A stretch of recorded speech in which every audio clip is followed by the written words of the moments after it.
I pulled into the gravel driveway of our family's vacation cabin in the Colorado mountains, exhausted from the 3-hour drive from Denver.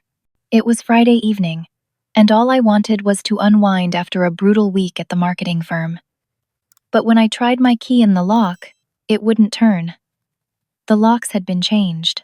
My heart pounded as my parents emerged from inside, their faces cold and unwelcoming. "We need our privacy. You can visit when invited," my mother Linda stated icily. I reminded them I had bought this cabin with my inheritance.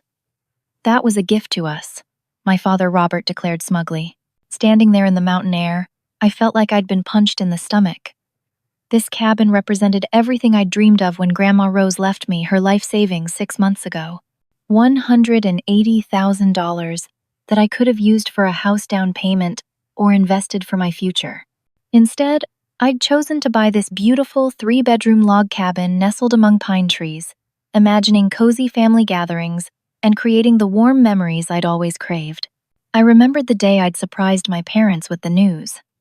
Mom had actually cried tears of joy, hugging me tight and saying how proud Grandma would be. Dad had clapped me on the back, talking excitedly about all the fishing trips we'd take. We'd spent that first weekend together picking out furniture, planning renovations, and dreaming about hosting Christmas here someday. Now they stood in the doorway like strangers, their expressions hard and unwelcome. "You can't just show up whenever you want anymore," Mom continued, crossing her arms. "We've made this place our own." "Your own?" I sputtered. "With my money? My name is on the deed, not yours." Dad stepped forward, his jaw set. "You gave this to us as a family gift.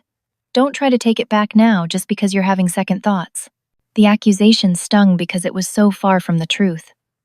I wasn't having second thoughts about sharing the cabin. I was having second thoughts about parents who could look me in the eye and lie so brazenly. With nowhere else to go, I drove into the small mountain town of Pine Ridge and checked into the Sleepy Bear Motel. The room smelled like pine air freshener and had a faded bedspread, but it was clean and quiet. I sat on the edge of the bed and called my older brother David, in California. "Jackie, thank God you called," David said, his voice strained. "I've been meaning to talk to you about something weird." "What kind of weird?" "Well, remember when I talked to Mom and Dad last month? They were going on and on about their new cabin, how they'd finally been able to afford their dream retreat. They made it sound like they'd saved up and bought it themselves. My blood ran cold. They said what? Yeah, they never mentioned you at all. When I asked how they'd managed to afford a place in Colorado, Dad just said they'd been planning it for years and finally made it happen.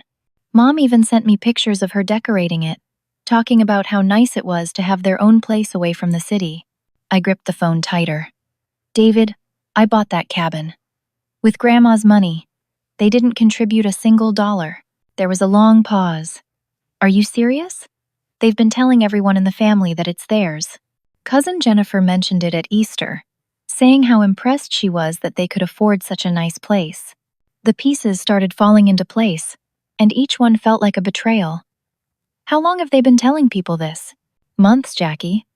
Since right after you bought it." I felt sick. My parents hadn't just locked me out of the cabin. They'd been systematically erasing me from the story of its purchase, rewriting history to make themselves the heroes and me the invisible helper. "There's something else," David continued hesitantly. "Jennifer mentioned that Mom and Dad have been talking about starting some kind of rental business with the cabin. Something about making extra income from it." My heart nearly stopped. "A rental business? I figured you knew about it since it's your place. But now I'm wondering if they've been doing this behind your back." After I hung up with David, I grabbed my laptop and did something I should have done months ago. I searched for our cabin address on rental websites. What I found made my hands shake with anger. There it was on 3 different vacation rental sites. Cozy Mountain Retreat, hosted by Robert and Linda. The description talked about their charming family cabin and their years of experience in hospitality. The photos showed the furniture I'd helped them pick out, the decorations we'd chosen together, even the coffee mugs I'd bought as a housewarming gift. They were charging $300 a night. The calendar showed bookings going back 3 months, with nearly every weekend filled. Quick mental math told me they'd made over $8,000 renting out my cabin without telling me. I stared at the screen, feeling like I was looking at evidence of a crime, because that's exactly what it was. My own parents were stealing from me, lying to our family, and treating my generous gift like their personal business opportunity. The worst part wasn't even the money, though that stung plenty.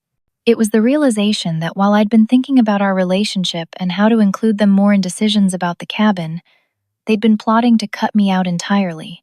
Every conversation we'd had over the past few months, every time they'd casually mentioned spending time at the cabin, they'd been lying to my face. I lay awake most of that night, staring at the motel room ceiling and trying to figure out how my parents had become people I didn't recognize. The couple who'd raised me to be honest and hardworking had become thieves and liars. The parents who'd taught me that family comes first were treating me like an outsider in my own property. By morning, I knew what I had to do. This wasn't a misunderstanding or a communication problem. This was deliberate fraud, and I wasn't going to let them get away with it. Saturday morning dawned crisp and clear, the kind of perfect mountain day that had made me fall in love with this place. I'd spent the early hours organizing all my documents, the purchase agreement, the deed with only my name on it, bank records showing the wire transfer from my account, even the original listing photos from when I'd first seen the cabin online. I drove back up the winding mountain road, my hands steady on the steering wheel but my heart hammering. This time, I wasn't going to be caught off guard by their lies and manipulation. The cabin looked peaceful in the morning light, smoke curling from the chimney I'd helped Dad install last fall. For a moment, my resolve wavered. This was supposed to be our happy place, our family retreat. How had it become a battlefield? I knocked firmly on the front door, the same door I'd painted forest green just 2 months ago. Mom answered, her face immediately hardening when she saw me. "Jacqueline, we told you yesterday that you need to call before coming up here." "Actually, Linda," I said, using her first name deliberately to signal that the parent-child dynamic had shifted, "I need to call before visiting my own property that I bought with my own money." She stepped back, and I walked past her into the living room where Dad was reading a newspaper by the fireplace. The same fireplace where we'd roasted marshmallows and told stories just a few months ago. "We're not doing this again," Dad said without looking up from his paper. "We told you our position. This is our home now." I set my folder of documents on the coffee table with a firm thap. "Actually, Robert, we're absolutely doing this again. But this time, we're doing it with facts." Both my parents flinched at my formal tone. I'd never called them by their first names before, and the shift in power was unmistakable. "These are the legal documents proving I own this cabin," I said, spreading out the papers. "Here's the deed with my name on it. Here's the purchase agreement I signed. Here's the bank record showing the $180,000 wire transfer from my account to the sellers." Mom glanced at the papers nervously. "Those don't mean anything. You bought this as a gift for the family. We have an understanding." "Show me that understanding in writing," I challenged. "Show me any document that says I gave you ownership of this property." Dad finally looked up from his newspaper, his face red. "We don't need papers to prove what happened in this family. You gave us this cabin, period." "I shared this cabin with you," I corrected. "I never gave you ownership, and I certainly never gave you permission to lock me out or to rent it without my knowledge." The silence that followed was deafening. Mom's face went pale, and Dad's newspaper crumpled in his grip. "You know about the rentals," Mom whispered. "I know about everything," I said. "I know you've been telling our entire family that you own this cabin. I know you've made over $8,000 renting out my property. I know you've been lying to me for months while planning to steal what I worked hard to give our family." Dad stood up abruptly, his face twisted with anger. "You ungrateful little brat? We raised you, we sacrificed for you, and this is how you repay us? By accusing us of theft?" "I'm not accusing you," I said calmly. "I'm stating facts. You changed the locks on property you don't own. You've been collecting money from rentals without the owner's permission. In legal terms, that's trespassing and theft." Mom started crying, but they weren't tears of remorse. They were tears of frustration and anger. "You're trying to control us, just like you always do. You think because you have money now, you can lord it over your parents. The accusation was so backward, so twisted from reality, that I almost laughed. I'm trying to control you? I gave you unlimited access to a beautiful mountain cabin, and you repaid me by lying to our family and stealing from me. How is protecting my own property controlling behavior? If you take this cabin away from us, you'll destroy this family, Mom said, her voice rising.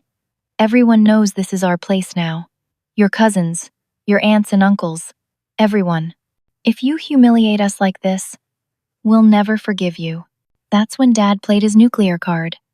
We've already invited the whole family for a reunion next weekend. 40 people, Jackie. They're all coming to celebrate at our cabin. Are you really going to embarrass your parents in front of the entire family? Are you going to tell everyone that you're taking away the gift you gave us? I felt the manipulation like a physical weight on my chest. They were trying to use family loyalty and public embarrassment to force me into accepting their theft. They deliberately created a situation where standing up for myself would make me look like the villain. You've put me in an impossible position, I said quietly. Either I let you steal from me, or I become the bad guy who ruined the family reunion. That's right, Dad said smugly. So what's it going to be? Are you going to be part of this family, or are you going to destroy it over some technicality? Through the window, I could see our neighbor Mrs. Patterson working in her garden. She'd always been friendly, waving when I drove up to the cabin. Had my parents told her they owned this place too? The family reunion is next weekend?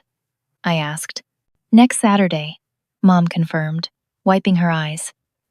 Everyone's so excited to see our beautiful cabin and celebrate with us in our new home. The word our, in reference to my property, made my jaw clench. They weren't just stealing my cabin, they were stealing my place in the family narrative. In their version of the story, I didn't exist. I need some time to think about this, I said, gathering up my documents. Dad's expression relaxed slightly. Good. I'm glad you're being reasonable. Family is more important than paperwork, Jackie. But I wasn't being reasonable. I was being strategic. Because I'd realized that my parents had made a fatal miscalculation. They'd assumed I'd be too embarrassed or too conflict-averse to fight back publicly. They'd counted on my love for family harmony to override my sense of justice. They'd counted wrong. As I drove back down the mountain, I wasn't thinking about family embarrassment or keeping the peace. I was thinking about justice and consequences. My parents had made choices that hurt me and violated my trust. Now, they were going to face the results of those choices. The family reunion would happen next weekend, all right. But it wasn't going to go the way my parents expected.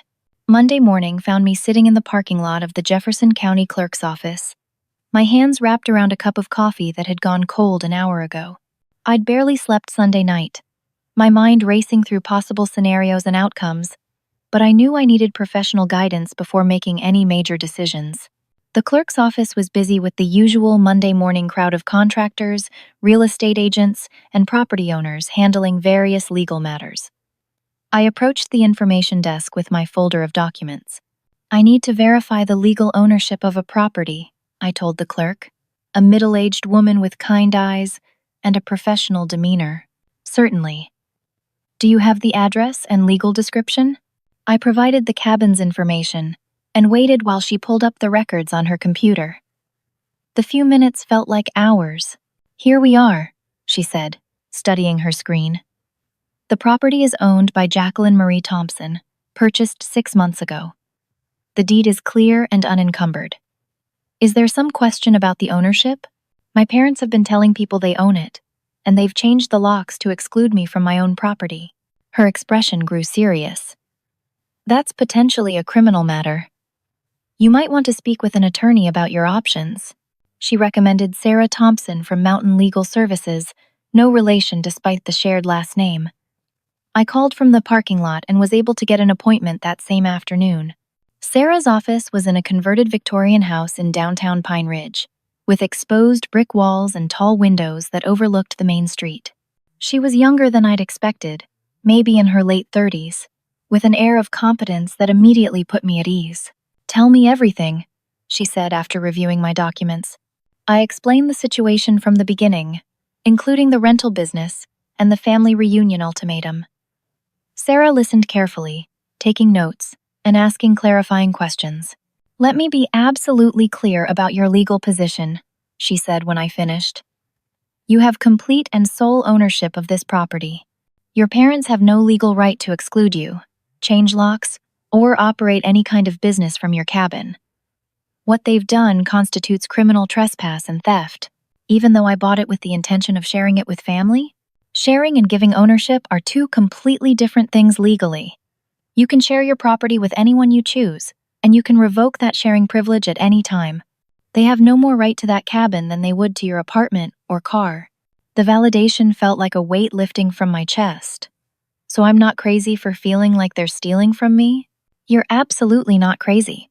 In fact, the rental income they've collected belongs to you. They've essentially been running an illegal business using stolen property." Sarah pulled up a legal database on her computer. "Based on the rental income you discovered, they could face charges for theft, fraud, and criminal trespass. The fact that they forged your consent for the rental listings adds another layer of legal problems for them." "I don't want to send my parents to jail," I said quickly. "I just want them to acknowledge what they've done and make it right." "I understand, and that's admirable. But sometimes the threat of serious legal consequences is what motivates people to negotiate fairly. Right now, they think they can manipulate you into accepting their theft because you love them and want family peace." She was right, and we both knew it. My parents were counting on my reluctance to destroy family relationships. They were using my love against me. "What would you recommend?" "We have a few options. We could send a formal legal notice demanding they cease all illegal activities and return your property rights. We could involve law enforcement immediately. Or we could combine both approaches." "What does involving law enforcement look like?" "A sheriff's deputy would accompany us to the property, explain the legal reality to your parents, and ensure you regain access to your own cabin. If they've committed crimes, and it sounds like they have, the deputy would have discretion about whether to file charges." The idea of showing up at the cabin with a sheriff made my stomach twist. But the idea of letting my parents continue to steal from me and lie to our family made me feel worse. "There's something else you should know," Sarah continued, pulling up another screen. "I did a search for any business licenses or permits associated with your cabin's address." My heart sank. "They applied for licenses?" "Applied and received. There's a business license for Mountain View Hospitality, registered to Robert and Linda Thompson at your cabin's address. They used forged documents claiming they own the property." I stared at the screen in disbelief. "They committed fraud to get a business license for my property?" "It appears so. They submitted a copy of what looks like a deed with their names on it, but the document number doesn't match the real deed in the county records. This is serious fraud, Jacqueline. They haven't just been renting out your cabin illegally. They've created an entire fake business using forged documents." The revelation hit me like a physical blow. This wasn't just stubborn parents overstepping boundaries. This was calculated, premeditated fraud. They'd sat down and planned how to steal my property legally and permanently. "How long does it take to set up something like this?" I asked. "Several weeks minimum.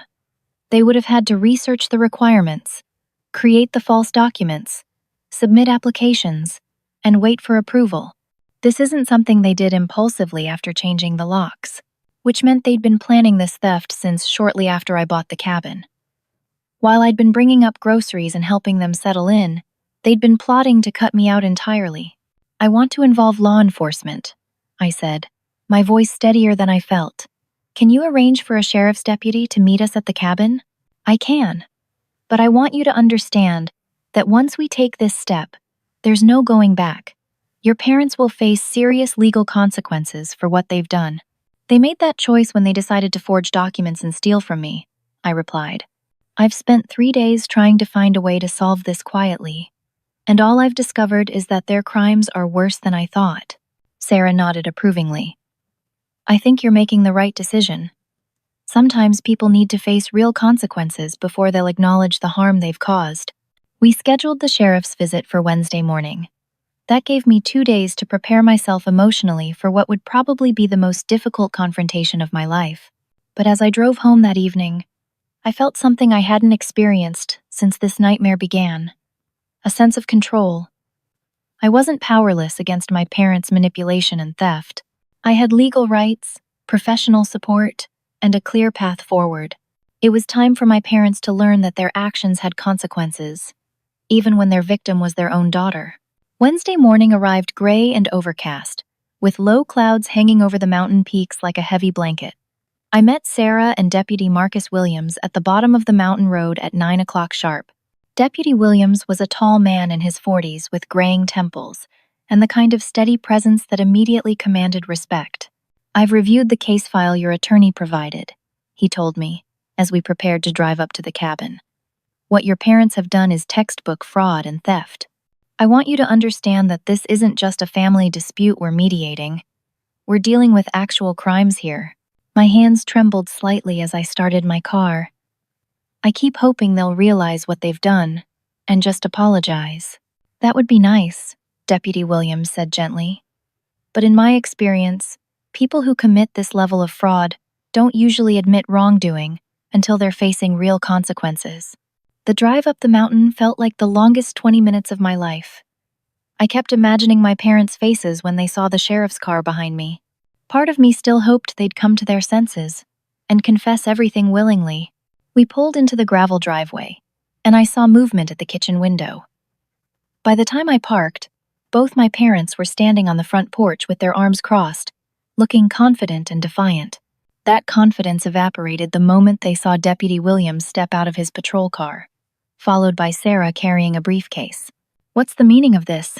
Dad demanded, though his voice had lost its earlier bluster. "Mr. and Mrs. Thompson," Deputy Williams said formally, "I'm Deputy Williams with the Jefferson County Sheriff's Office. I'm here regarding allegations of fraud, theft, and criminal trespass related to this property." Mom's face went pale. "There must be some misunderstanding. This is our cabin." "Actually, ma'am, that's exactly the misunderstanding we're here to clear up," Sarah interjected, opening her briefcase. "This property is owned solely by your daughter, Jacqueline Thompson, as evidenced by these legal documents." She spread the papers on the porch table, the same table where we'd eaten breakfast together during happier times. The deed, the purchase agreement, and the bank records told a story my parents couldn't dispute with words alone. Deputy Williams studied the documents, then looked at my parents. "Do either of you have any legal documentation showing ownership or partial ownership of this property?" Dad's jaw worked like he was chewing tough meat. "We don't need papers. She gave this to us as a gift." "Sir, property transfers require written documentation and proper recording with the county. Verbal gifts of real estate aren't legally valid in Colorado. Your daughter remains the sole legal owner of this property." "This is ridiculous," Mom said, her voice rising. "We've been living here, maintaining it, making improvements. We have rights." "What rights would those be?" Deputy Williams asked calmly. "Tenant rights, at minimum," Dad said desperately. "You can't just kick people out without notice." Sarah shook her head. "Even if we considered you tenants, which is legally questionable since no rent has been paid to the owner, you've violated any tenant agreement by changing locks to exclude the property owner and operating an illegal business." "What illegal business?" Mom asked, but her face was already flushing red. Deputy Williams pulled out his own paperwork.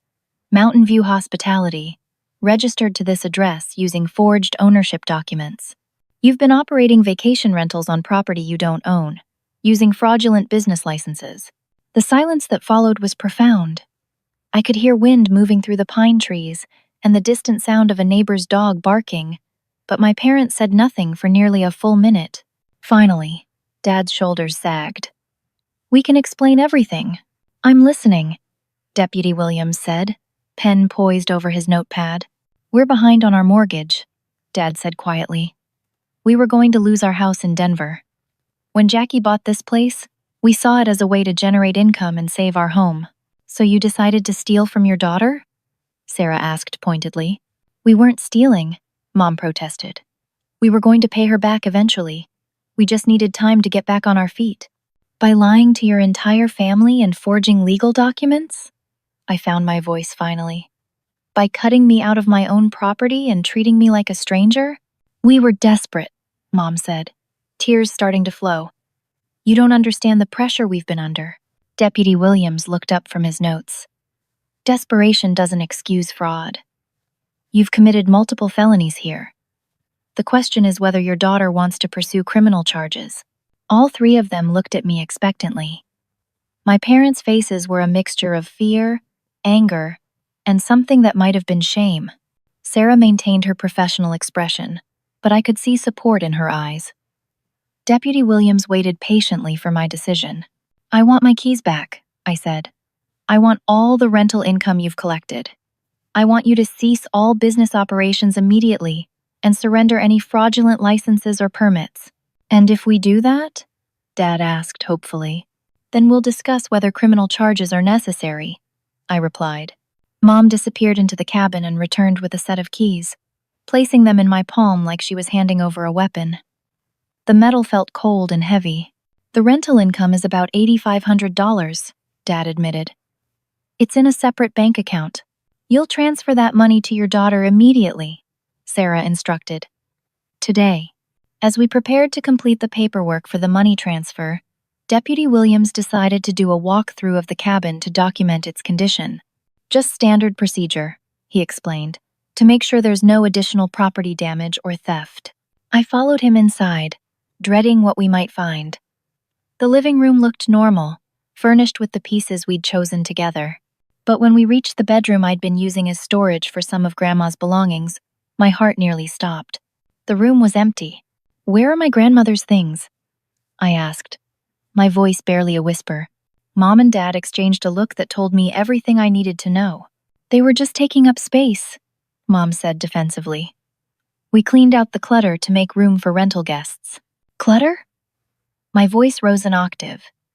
That was my grandmother's antique jewelry collection, her china, her photo albums. Those were family heirlooms worth thousands of dollars. Deputy Williams' expression hardened. Where are these items now? The silence stretched until Dad finally broke. We sold some things. We needed money for the mortgage. You sold my grandmother's jewelry? I could barely form the words. Just a few pieces, Mom said quickly. Nothing too important, but I knew what had been in that room. Grandma's diamond engagement ring, worth at least $5,000. Her pearl necklace from the 1940s. The silver serving set that had been in our family for generations. The photo albums documenting 4 decades of family history. Deputy Williams was taking detailed notes now. We're no longer talking about property violations. This is theft of personal property with significant value. This changes everything. I sank onto the living room couch, overwhelmed by the scope of my parents' betrayal. It wasn't just the money, or even the cabin anymore. They'd sold pieces of family history, irreplaceable memories that belonged to all of us. How much did you get for my grandmother's things? I asked. About $15,000, Dad admitted, his voice barely audible. $15,000 for items worth at least double that. But their monetary value wasn't the point. These were the treasures Grandma had saved her whole life. The beautiful things she'd promised would stay in our family forever. I want a complete inventory of everything you sold and where you sold it, Deputy Williams said. Some of these items might be recoverable. As the full scope of my parents' crimes became clear, I realized this had moved far beyond a family dispute. They hadn't just locked me out of my cabin or lied about ownership. They'd systematically looted my personal belongings and sold family heirlooms to fund their theft. The parents who'd raised me to be honest and respectful had become criminals, and now they were about to face the consequences of those choices. The next 2 hours felt like the longest of my life. Deputy Williams methodically documented every item missing from the storage room, while Sarah took notes for potential civil recovery. My parents sat at the kitchen table, looking smaller and older than I'd ever seen them. I need a complete list of what you sold, where you sold it, and for how much, Deputy Williams told them. This is grand theft, and depending on the total value, it could be a felony. Dad pulled out his phone with shaking hands. I have some of the receipts in my email. As he scrolled through messages, the true scope of their theft emerged. Grandma's diamond ring, sold to a pawn shop in Denver for $2,500, probably worth $5,000. The pearl necklace, gone to an antique dealer for $800. The silver serving set, sold online for $1,200. The china is still in storage, Mom said desperately. We were going to sell it later, but we haven't yet. Where? Sarah asked. A storage unit in Lakewood. Unit 47 at Mile High Storage. I made a mental note to recover those dishes immediately. They'd belonged to Grandma's mother, making them nearly a century old. But the worst revelation was still coming. Dad's face crumpled as he scrolled further through his emails. The photo albums, he said quietly. We sold them to someone who wanted the vintage frames. They said they'd throw away the pictures and keep the frames for crafts. My breath caught in my throat. You sold Grandma's family photos to someone who was going to throw them away? We didn't know they were important to you, Mom said, but her voice lacked conviction. They were in my storage room. Everything in that room was important to me. Deputy Williams looked up from his notes. Do you have contact information for this buyer? Dad nodded miserably. It was through Facebook Marketplace. Some woman named Karen Martinez. We'll need that information immediately, Sarah said. Family photographs have irreplaceable sentimental value, even if their monetary worth is limited. Just then, car doors slammed outside. Through the window, I saw my brother David climbing out of a rental car, his face grim with determination. David called this morning, I explained to the others. He flew in from Los Angeles when I told him what was happening. David burst through the front door, took one look at the assembled group, and turned to our parents with an expression I'd never seen before. What the hell have you two done? David, honey? Mom started, but he cut her off with a gesture. No, don't honey me. I just spent 6 hours on planes because my sister called me crying about how you've stolen her property and sold her inheritance. Now I get here and see a sheriff taking notes. What have you done? Dad tried to stand, but David's fury was intimidating even at a distance. We made some mistakes, Dad said weakly. Mistakes? David's voice rose. Jackie told me everything on the phone. You've been lying to our entire family for months. You stole her cabin, forged business documents, and sold Grandma's jewelry. These aren't mistakes, they're crimes. We were desperate, Mom pleaded. We were going to lose everything. So you decided to steal from your daughter instead of asking for help? David shook his head in disgust. Do you have any idea how this looks to the rest of the family? That's when Deputy Williams delivered news that made my stomach drop. Actually, Mr. Thompson, that brings up another issue. We've been in contact with some of your extended family members as part of this investigation. What do you mean? I asked. We needed to verify the claims about family reunions and verify who knew what about the cabin's ownership, he explained. We spoke with several relatives who'd been told that your parents owned this property. David's face was turning red. Who did you talk to? Your cousin Emily was particularly helpful, Deputy Williams continued. She revealed some disturbing information about how your parents have been portraying this situation to the rest of the family. My heart sank. Emily was the family gossip, the one who knew everyone's business and shared it freely. According to your cousin, Deputy Williams said, consulting his notes, your parents have been telling relatives that Jacqueline is mentally unstable and attempting to steal their cabin. They've been portraying themselves as victims of their daughter's delusions and asking for family support in fighting her false claims. The words hit me like physical blows. Not only had my parents stolen from me, but they'd been poisoning my relationships with extended family members, making me the villain in their story. They told people I was mentally ill? I whispered. According to Emily, your parents claimed you've been having psychological problems since your grandmother's death, and that you've become convinced you own things that belong to them, Deputy Williams said gently. They've been asking family members not to believe anything you say about the cabin. David turned to stare at our parents with naked disgust. You've been destroying her reputation to cover up your crimes? We had to protect ourselves, Dad said defensively. When she started making these claims about owning the cabin, we needed people to understand that she wasn't thinking clearly. She owns the cabin, David shouted. She has legal documents proving it. The only people not thinking clearly, here are you two. Sarah leaned forward. This character defamation could be part of a civil lawsuit for damages to reputation and emotional distress. But the damage was already done. I thought about all the relatives who'd be coming to the family reunion, all the people who now thought I was either a liar or mentally unstable. My parents hadn't just stolen my property, they'd stolen my standing in our family. How many people did you tell this story to? I asked. Mom's face crumpled. Most of the family. We had to explain why you might be acting strangely about the cabin. Acting strangely? David repeated incredulously. She was acting like someone whose property had been stolen by her own parents. Deputy Williams closed his notebook. I think I've heard enough. Mr. and Mrs. Thompson, you're under arrest for fraud, grand theft, and criminal conspiracy. Wait, I said suddenly. Everyone turned to look at me. The room fell silent except for Mom's quiet crying. I looked at my parents, these people who'd raised me and taught me right from wrong, who were now facing arrest for stealing from me. I need to know something first, I said. The family reunion. How many people are really coming? 43 relatives, Dad said quietly. They'll start arriving Friday. And they all think you own this cabin? Yes, Mom whispered. I looked around the room at David's angry face. Sarah's professional concern, Deputy Williams's patient authority. Then I looked at my parents, who'd destroyed so much more than property. Let them come, I said finally. Let the whole family come for the reunion. But they're going to learn the truth about everything you've done. By Friday afternoon, cars were streaming up the mountain road toward the cabin. I watched from the window of the bed and breakfast, where David and I had taken rooms for the weekend, my stomach churning with anxiety about the confrontation ahead. The plan we'd developed was simple but devastating.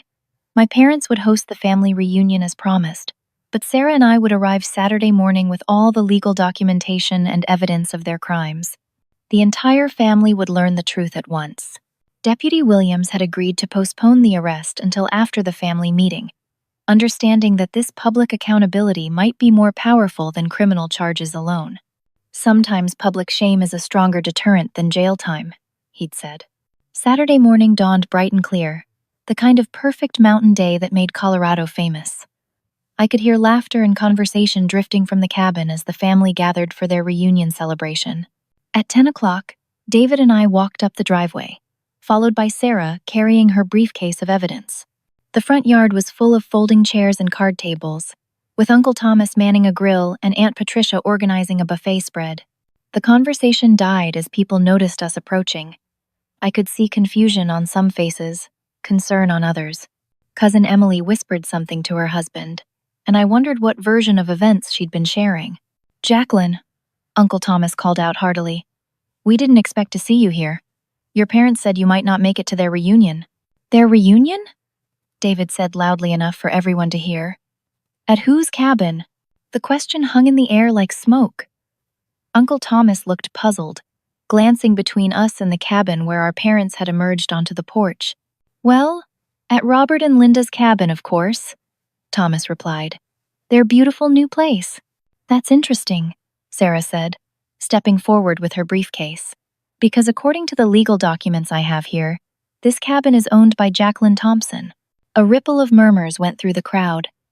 People started moving closer, sensing drama unfolding. Mom stepped forward quickly. There's been a misunderstanding. Jacqueline helped us with the down payment, but this is our home. Actually, I said, my voice carrying clearly in the mountain air, I bought this cabin entirely with my inheritance from Grandma Rose. My name is the only one on the deed. Aunt Patricia frowned. But Linda, you told us you and Robert had saved for years to buy this place. The silence that followed was profound. Dad's face was turning red, and Mom looked like she might faint. David pulled out his phone.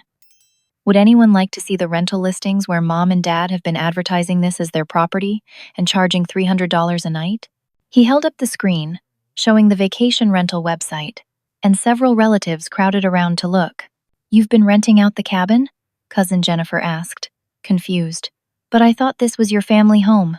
It's not their family home, I said. It's my cabin that I've been sharing with them. Until last week, when they changed the locks and told me I could only visit when invited. Uncle Thomas, the family patriarch and voice of reason, stepped forward with his arms crossed. I think we need to get to the bottom of this right now. Linda, Robert, explain yourselves. Sarah opened her briefcase and began laying out documents on one of the picnic tables. These are the legal records showing Jacqueline's sole ownership of this property. The family gathered around the table, studying the papers.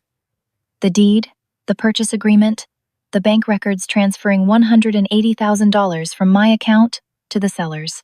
These documents are clear and unambiguous, Uncle Thomas said, after examining everything.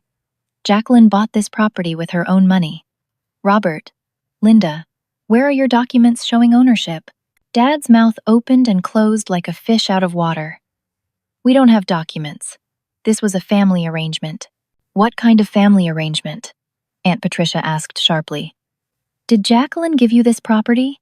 She bought it for the family, Mom said desperately, as a gift to all of us. That's not what happened, I said calmly. I bought it with the intention of sharing it with family. I never transferred ownership or gave anyone permission to exclude me from my own property. Emily stepped forward, her face flushed with embarrassment. Linda, you told me that Jacqueline was having mental problems and claiming she owned things that belonged to you. The accusation hung in the air like a bomb, waiting to explode. You told people I was mentally ill? I asked, my voice breaking slightly. You were acting irrationally, Dad said defensively. Making these claims about the cabin when we'd already established it was ours. David's fury exploded. She owns the cabin, you idiots. She has legal proof. The only people acting irrationally are you two. Uncle Thomas held up his hand for silence. Let me understand this correctly. Jacqueline bought this cabin with her inheritance money. You've been telling the family that you own it. You've been renting it out for profit. You locked her out of her own property. And you've been telling relatives that she's mentally unstable? When he laid it out like that, the scope of my parents' deception was undeniable. There's more, Sarah said grimly. They also sold approximately $15,000 worth of Jacqueline's grandmother's belongings that were stored here, including family jewelry and photographs. Gasps and expressions of shock rippled through the crowd. Grandma Rose had been beloved by the entire family, and her belongings held sentimental value for everyone. You sold Mama's things? Aunt Patricia asked, her voice rising. Her jewelry and photographs? We needed money, Mom said, tears streaming down her face. We were going to lose our house. So you stole from your daughter? Thomas demanded. You lied to your family and stole from your own child? The judgment in his voice was devastating. Uncle Thomas had been like a father figure to all of us after Grandpa died, and his disapproval carried enormous weight. Cousin Mark, who'd always been close to our parents, stepped away from them like they had a contagious disease. This is unbelievable. Linda, Robert, how could you do this to Jackie? And how could you lie to all of us? Jennifer added. We've been praising you for months about your beautiful cabin and your success in buying it. You made us all believe you were doing so well financially. That's when Dad made his final, desperate play. He disappeared into the cabin and returned with a folder of papers, his hands shaking as he spread them on the table. These documents prove that Jacqueline gave us this cabin due to her mental incompetence, he announced. She signed these papers acknowledging that she needed our help managing her finances. Sarah picked up the papers and examined them closely, her expression growing darker by the second. These are forged, she said loudly enough for everyone to hear. The signature is obviously fake, and the notarization is fraudulent. The supposed notary's license number doesn't exist in the state database. The crowd erupted in shocked voices and angry accusations. Several relatives started backing away from my parents like they were dangerous criminals. You forged legal documents? Uncle Thomas's voice carried a tone I'd never heard before, cold and threatening. We had to protect ourselves, Dad said desperately. When she started making these claims, she started asserting her legal rights to her own property, David interrupted. You're the ones making false claims. That's when Deputy Williams's patrol car pulled into the driveway. I'd called him when I saw Dad emerge with the forged papers, knowing this had crossed the final line into serious criminal territory. Mr. and Mrs. Thompson, Deputy Williams said as he approached the crowd, you're under arrest for fraud, grand theft, criminal trespass, and forgery. The silence was absolute, except for Mom's sobbing. 43 relatives watched in stunned disbelief, as the people they'd respected and trusted were handcuffed and read their rights. As my parents were led away, Uncle Thomas turned to address the crowd. "I think we owe Jacqueline a profound apology," he said. "We believed lies about her character and mental state, while the real criminals were standing right in front of us. But the damage to family relationships would take much longer to repair than a simple apology could fix. My parents had poisoned wells that might never run clean again." 6 months later, I stood on the deck of my cabin watching the sunrise paint the mountain peaks gold and pink. The view still took my breath away, but now it represented something different than it had when I first bought this place.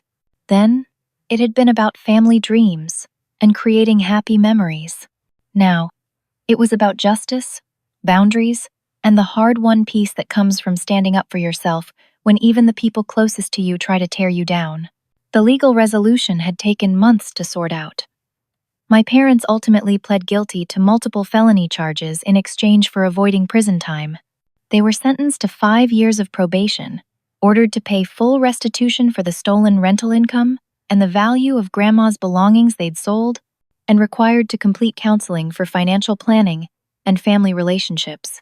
The restitution alone totaled over $30,000 when you included the rental income, the value of stolen items, and legal fees. It had forced them to sell their house in Denver and move into a modest apartment, but it had also saved them from bankruptcy and foreclosure. More importantly, the counseling seemed to be working. Dr. Rachel Martinez, the family therapist they'd been court-ordered to see, had helped them understand how financial desperation had twisted their thinking and led them to justify increasingly serious crimes against their own daughter. "Fear makes people do terrible things," Dr. Martinez had explained during one of the joint sessions I'd agreed to attend. "Your parents convinced themselves that stealing from you was somehow protecting you, that lying to the family was preserving family unity. Fear has a way of making the worst choices seem logical." The hardest part wasn't forgiving my parents for what they'd done to me. It was forgiving them for what they'd done to themselves. Watching the people who'd raised me become criminals, liars, and manipulators had been heartbreaking in ways I'd never expected.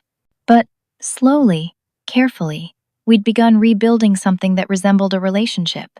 "I still don't understand how we got so lost," Mom had said during our last counseling session. "We raised you to be honest and hardworking, and then we became everything we'd taught you to stand against." "Financial pressure reveals character," Dr. Martinez had replied.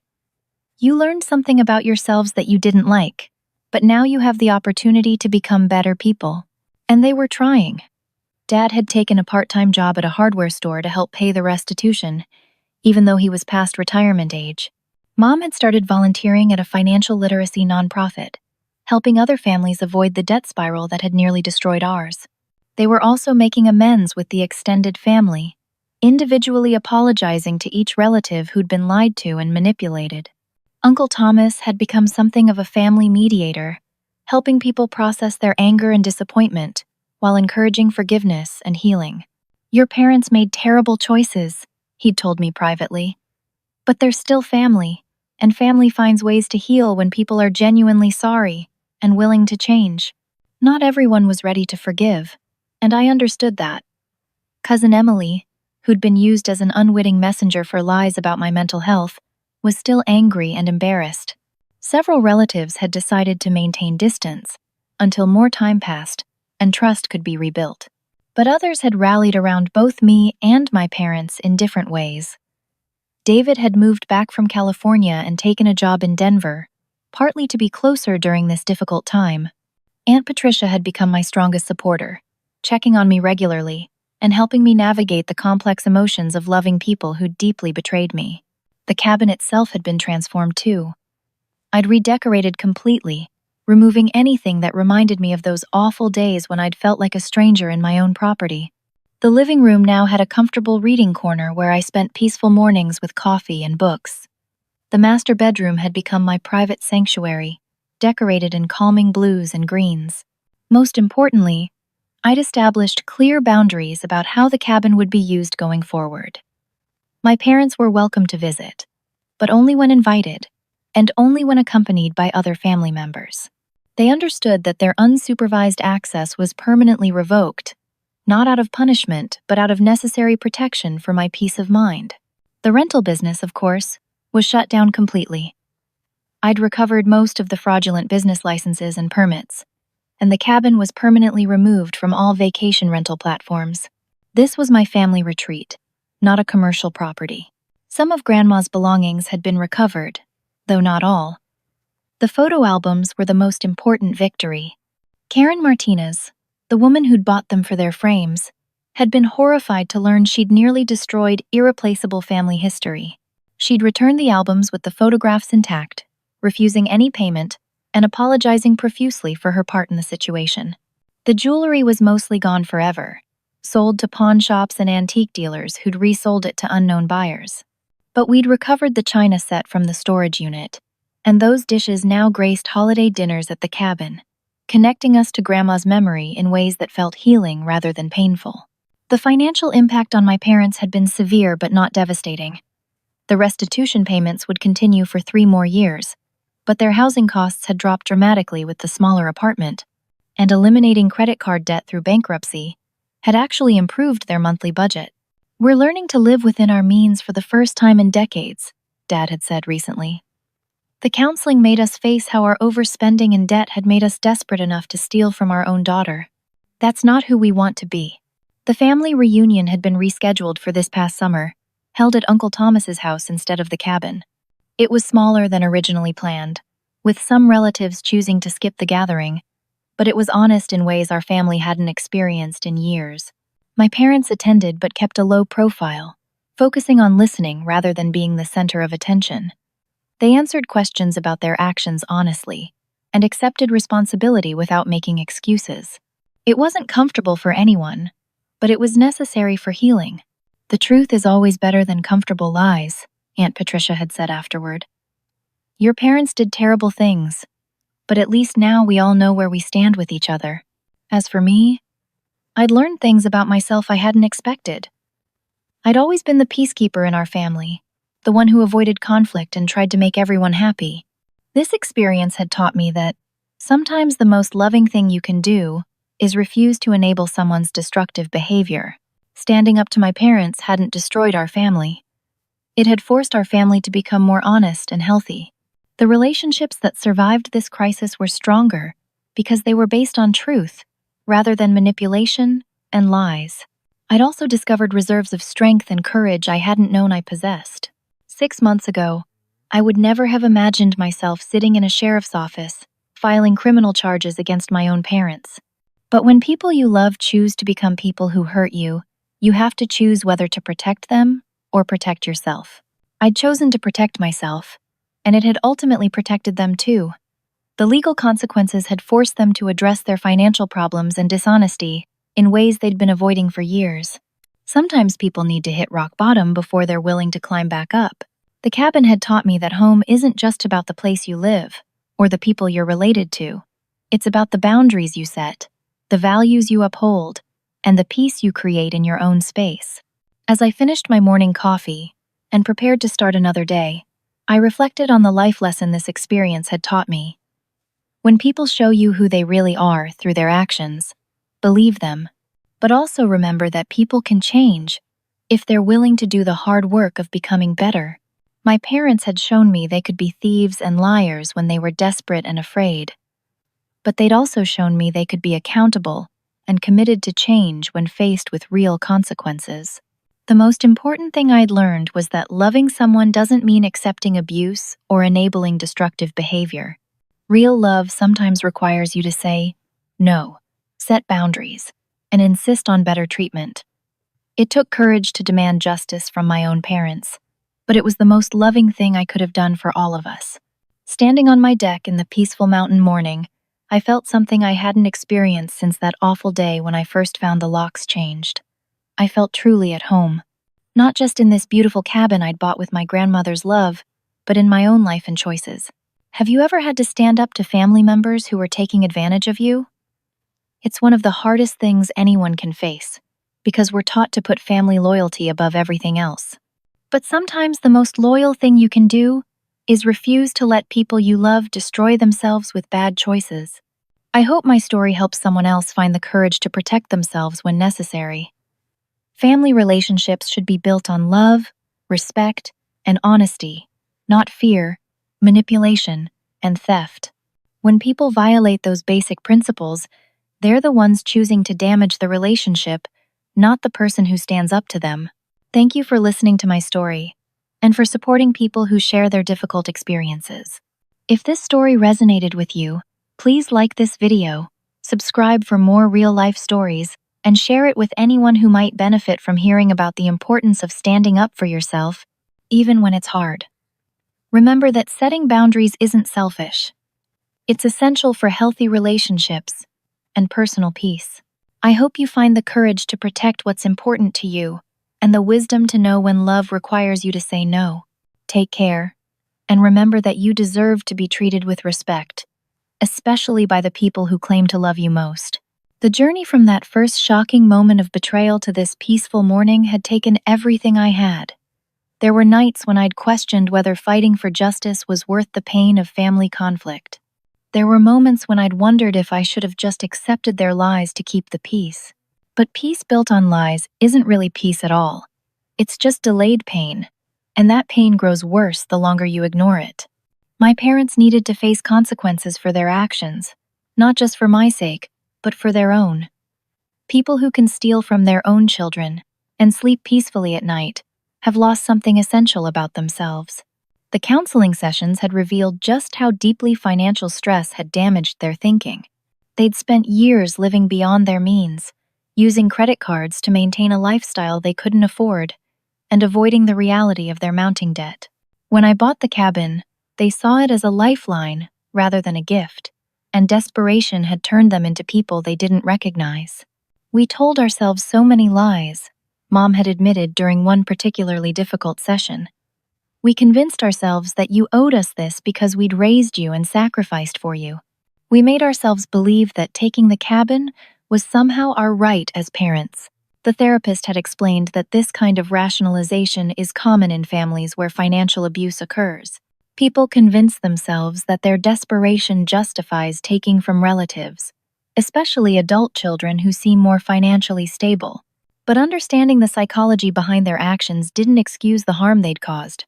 It just helped me make sense of how the people who'd raised me to be honest and responsible had become criminals willing to destroy my reputation to cover their crimes. The recovery process had been long and sometimes frustrating. There were setbacks when old resentments surfaced, moments when I wondered if forgiveness was possible, and times when my parents seemed to slip back into victim mentality rather than accepting full responsibility. But slowly, with professional guidance and family support, we'd built something new. Not the naive trust we'd had before, but a more mature relationship based on clear boundaries and honest communication. My parents now understood that their financial problems were their responsibility to solve, not mine to subsidize through theft. The cabin had become a symbol of more than just property ownership. It represented the importance of standing up for yourself, the value of truth over comfortable lies, and the possibility of healing even after devastating betrayal.